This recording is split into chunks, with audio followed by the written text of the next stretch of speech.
You're listening to Soundside. I'm Libby Dankman. Seattle is gearing up to host some big events this summer, from music festivals to early World Cup matches. Yeah, the Sounders are going to host their first FIFA Club World Cup match on Sunday, June 15th at Lumen Field. June is also Pride Month, with all kinds of LGBTQ plus focused celebrations planned throughout the city. It's a time when law enforcement agencies are tasked with keeping people safe and respecting free expression. And that balance has gotten extra difficult in recent weeks here in Seattle after dueling protests by queer demonstrators and their allies and fundamentalist Christian groups. So we invited the Seattle Police Department and the City of Seattle on to talk about how they are approaching public safety and Pride Month this summer. And a note that this conversation was recorded on Friday, prior to this weekend's protests in Los Angeles and the mobilization of the National Guard. Joining me are Seattle Police Chief Shon Barnes and Seattle's Chief Public Safety Officer Natalie Walton-Anderson. Welcome to you both. Thanks for being here. Thank you, Libby, for having us. Yes, thank you, Libby, for having us. So I mentioned public safety and self-expression, and I know you guys have talked about this. I am coming back from a period of being sick. I had COVID for the last couple of weeks, so I basically was like out of the news cycle until just a couple days ago. So just catching us all up, there was this protest and counter-protest at KUOW Park. A couple days later, there was another protest at City Hall. 23 people were arrested at the first event at the park. 8 people were arrested at City Hall. This was sparked by a concert by a Christian organization, Mayday USA. It was themed around pro-life messaging and anti-trans messaging. Later, the City Hall the protest was over Mayor Harrell's characterization of the group as a far-right group that were there to provoke a reaction.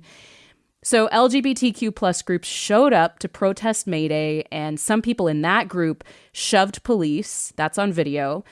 Police also appeared to use pepper spray, at least at KUOW. So this was a volatile situation. It's got a lot of headlines, Chief. First time I'm talking to you since it happened.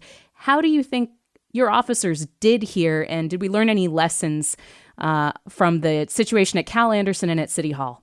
Well, I certainly hope so. You know, we are a learning organization at the City of Seattle, and so we try to learn from absolutely every opportunity that we can.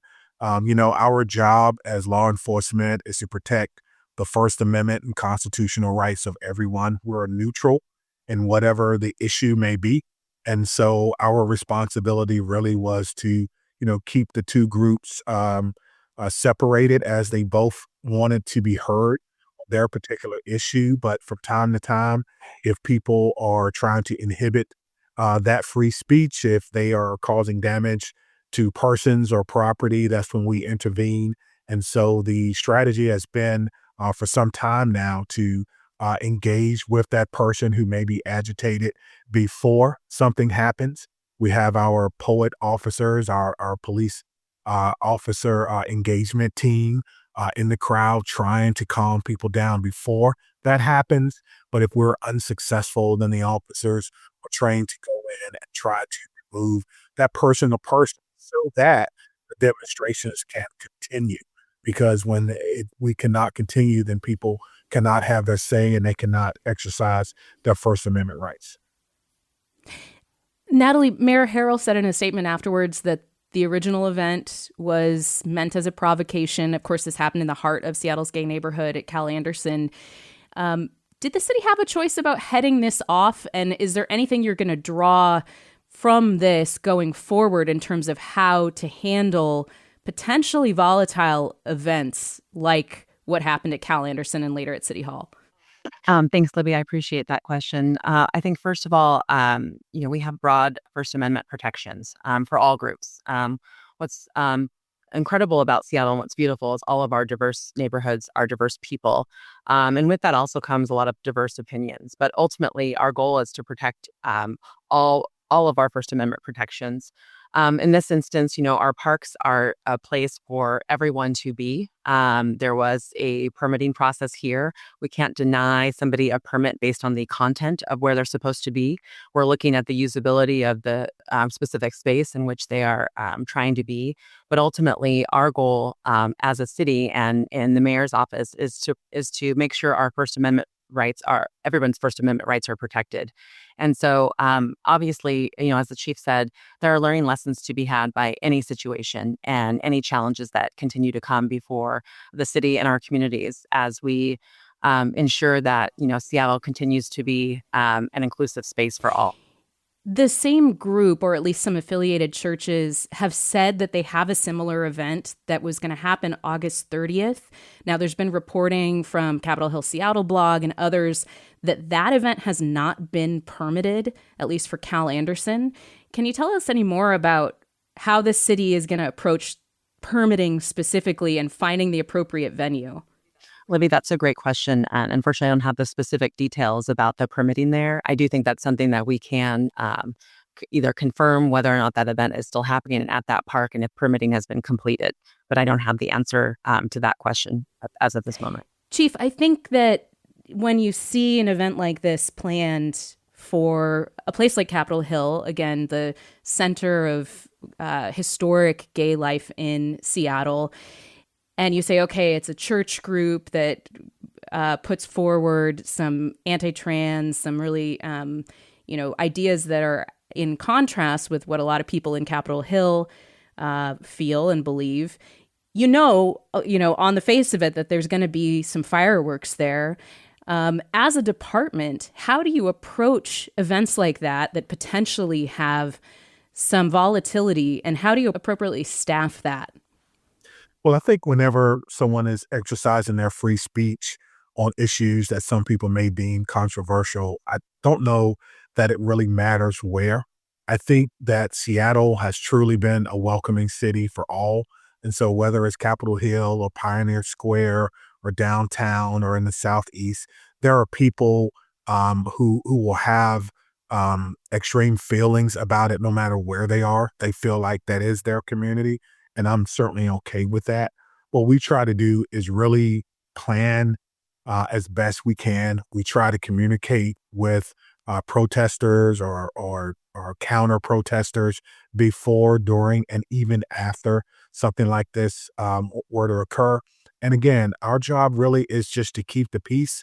People have the right to express what they say. And as a police department, we're totally neutral in it. We don't take sides. We don't have an opinion. We just want to make sure that people know that Seattle is a special place. It's a place that has a tradition of people being able to express how they feel. I think that gets to my next question, which was about the City Hall situation. The On Fire Ministries folks, the Mayday folks on the Christian group side. At the City Hall event, they were behind barricades. They had access to City Hall.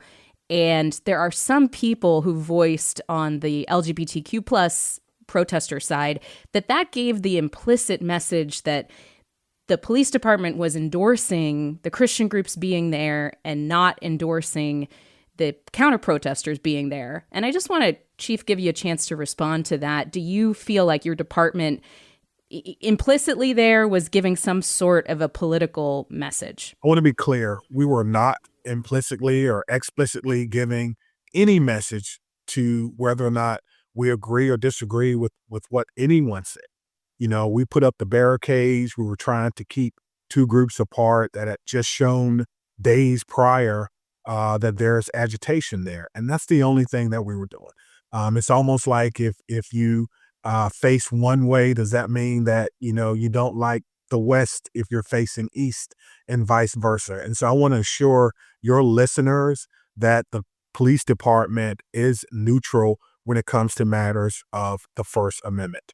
And the only thing that we're concerned is that anyone who wants to express their First Amendment can do that and can do so safely. That's the only thing that we really were concerned about at that particular time. So let's talk about safety, and especially Pride Month as it goes on. There's going to be events all over Seattle celebrating LGBTQ plus culture and pride. This was a highly charged series of events around LGBTQ plus issues. How is the Seattle Police Department now approaching safety for Pride Month and also trust building with the queer community?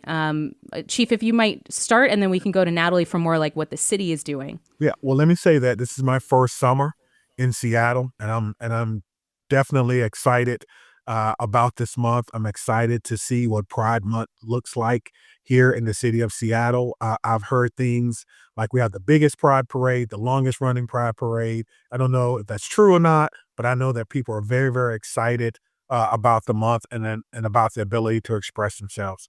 I know that I've been in several meetings with members of the Pride community, and all those meetings have been very productive. We talked about things like what does security look like when officers are on parade routes and after the parade. We talked about our participation in the Pride parade. We're not quite there yet, but we've talked about how we support the Pride parade and the Pride events. And when I say support, what I mean is we're there to support them just like we would anyone else, to make sure that their event is a safe event that people can celebrate in peace.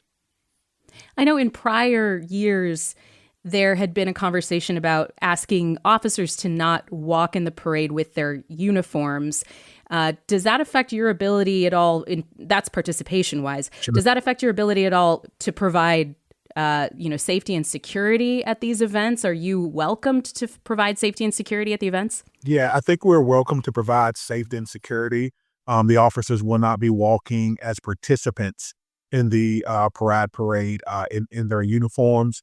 You know, we've seen some things. I have seen some things across the country because I study policing, not just in Seattle, but nationwide, where police departments, made a choice that, they weren't going to be as visible or provide the safety and security. That is not the case in Seattle. Whether we are participating in the parade as participants or whether we are not, we will provide the same level of safety and security that we have always done. It's just that much important to us. There'll be a lot of people who will be coming to Seattle to visit. And, when visitors come to your city, you want to make sure that they feel welcome, that they feel safe. Natalie, how's the city approaching this Pride Month? Again, when it comes to trust building, when it comes to providing a safe and secure place for people to have their celebrations. I know, I was struck by the mayor coming out really strong after the Cal-Anderson Park event with a statement saying, that this was an event that was meant to provoke a neighborhood, historically a gay neighborhood. Where's the city standing right now in terms of how Pride is going to go forward and safety for these events? Yes, thanks for that question, Libby. I appreciate that. I think there's a couple of things. While we celebrate Pride in June, Pride should really be something that we carry out all year long, every single day, especially in Seattle. You mentioned that the mayor came out strong. From my perspective, the mayor came out as he should, as a leader of our great city, and making sure that we continue to reiterate our values and to continue to make sure that our values are heard. We have seen on a national front so many efforts to roll back so many protections. And I think it's important here that while we see some of those rollbacks of the acceptance that is so core to Seattle and so core to our community, that we are expressive in reiterating our values. We passed an ordinance to enhance protections for the trans community. Obviously, we kicked off the celebration of Pride Month with our flag raising, at City Hall. But the mayor continues to be explicit about Seattle, what our values are, and embrace our LGBTQ plus IA community. But we know, everyone knows that we have more work to do on the challenges that face that community. And we need to continue to support that and reiterate our support and our values there. You talked about some of the federal policy changes. We also saw FBI Deputy Director Dan Bongino come out with a post on X after the Cal-Anderson and City Hall dueling protests, saying that the agency is going to investigate Seattle because of allegations of targeted violence against religious groups. Melissa Santos of Axios reported that as of last week, the city hadn't received any notice or any follow-up about an FBI investigation. Have either you, Chief Barnes, or Natalie, have you heard any more about this? Is this a real thing? Is there an FBI investigation into Seattle right now? Well, I have not been notified of any investigation from the FBI. In fact, I was just with the FBI recently on an operation that we put together to reduce crime and drugs in our in our Chinese International District. And I've not heard that there was an investigation. When I took this job, I swore an oath, just like I did when I was in the Marine Corps, to support and defend the Constitution of the United States. And that oath is to support the Constitution and not a person or a political party or affiliation. I want to get to that operation in just a second, Chief. But, first off, just some general questions and your kind of vibe on how public safety is going so far in 2025. More than 5 months in, Seattle does appear to be on track for fewer homicides than we saw in 2024. Axios reports that King County saw a noticeable decrease in gun violence last year. Violent crime has been trending downward in the city so far this year. We've also seen some high-profile shootings, though. That terrible incident outside the nightclub in Pioneer Square last month. Can you kind of give us a report card, Chief, on how we're doing this year with violent crime overall and the department's role in that? Sure. So I always stay away from the report card question because you're asking me to self-evaluate myself. And as a former public school teacher, I would never ask my students to fill out their own report card. But what I will say is that there is room for improvement, even though we're headed in the right direction. Our numbers are trending in the right direction, but it's not nearly time to take a victory lap. There's still more work to be done. And although we're seeing a dramatic decrease in the percentage of people who are being victimized, specifically around gun violence, there's still more work to be done. We still need to be more targeted, more strategic. We still need to communicate better. And we still need to make sure that we can respond to the places where we need to be, and we can respond quicker and faster. We need to come together, I think, as a community and wrap our arms around our children and our youth. We also need to lock our cars up, and we need to remove our weapons from our cars. Just this year, we've had 101 firearms stolen from vehicles in the city of Seattle. And those are weapons that could potentially be in the hands of a child, someone who's young, or someone that wants to use that to harm other people. So I do recognize that there's more work to be done here in the Seattle area, and we're certainly up for the task. Natalie, what are the mayor's top priorities for public safety right now? We're hearing that the numbers are moving in a positive direction, in terms of reduction in crime. What are the top things on the to-do list right now? Yeah, the mayor's top priorities for public safety obviously include reducing gun violence. It's making sure that we are responding appropriately and timely to 911 calls, our officer hiring and retention, getting to the root causes of what causes people to commit crimes, tackling the opioid crisis. Those are just to name a few. Going to what you said about the, as Chief Barnes says, we are trending in the right direction, and there is still more work to do.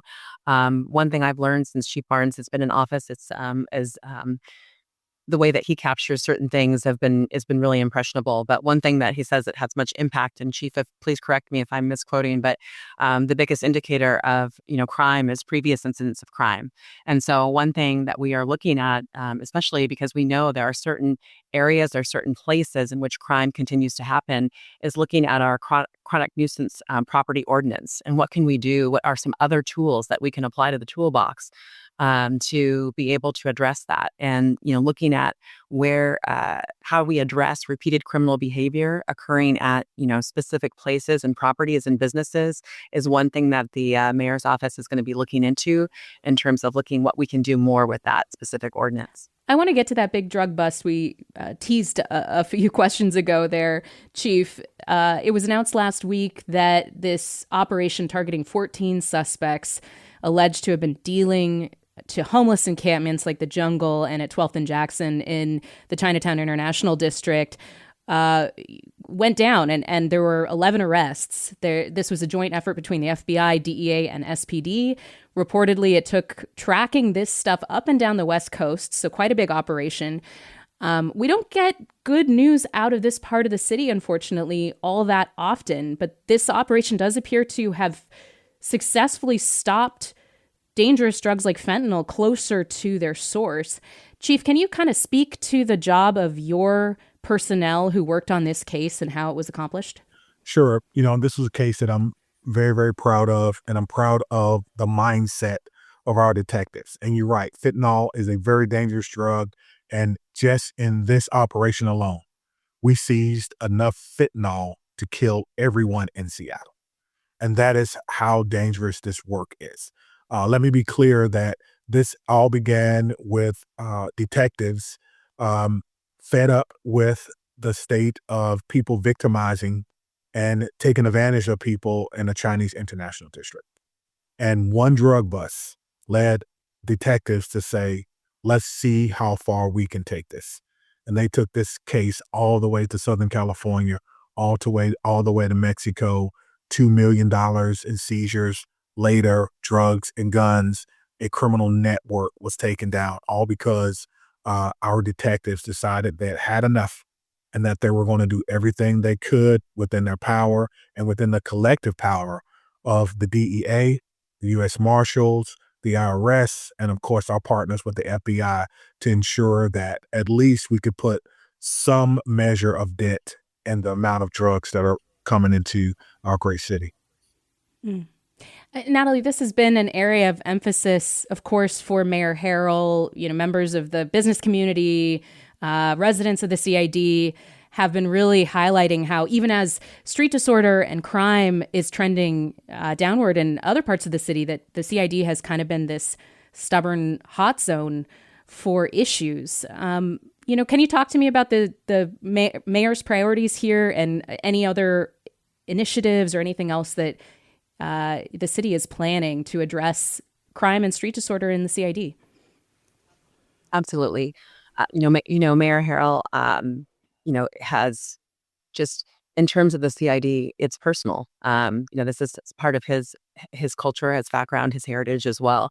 So the CID continues to remain a priority for the city. We've made significant investments in general, just in terms of a dual public health response. We want a holistic approach. The enforcement piece that the chief just spoke about is key. And again, really wanting to highlight the mindset of the officers that said this community should not be under siege for these types of drugs, and we need to get to the heart of it. And with that, the mayor's office is also in support and in trying to lead in that effort as well with a holistic response. The enforcement is key, but also too, how are we offering services? How are we trying to get, again, one of the mayor's priorities in terms of public safety to the underlying reasons in which crime starts to occur and trying to approach this from a holistic response. So the mayor's office believes in a dual, public health approach to this. That is one of the key pieces. And we've made those investments in terms of treatment with our Health One and Health 99 with our Seattle Fire Department, again, trying to address our mental health, but also too, in terms of trying to address overdose. In addition to that, Little Saigon neighborhood of CID is one area in which we know we needed to have more efforts in terms of that.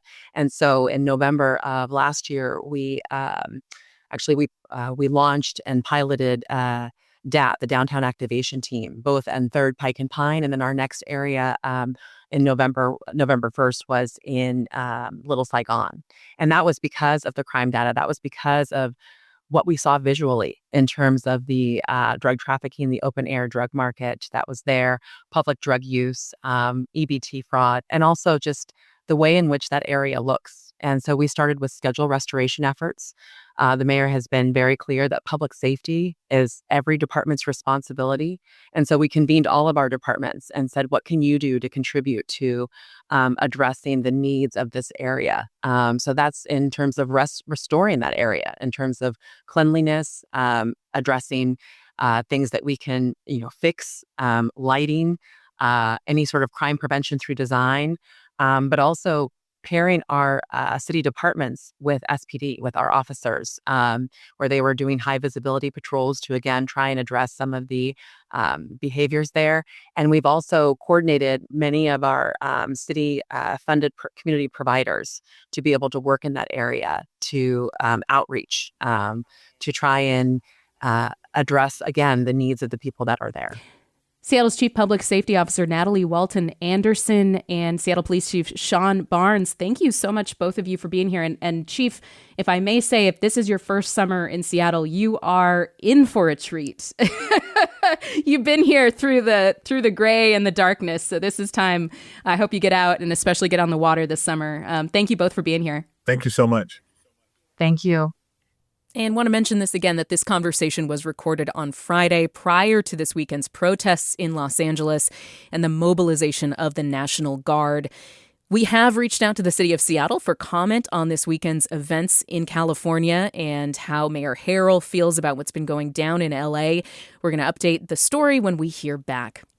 Thanks for listening to Soundside. By the way, this show is only possible because listeners support us.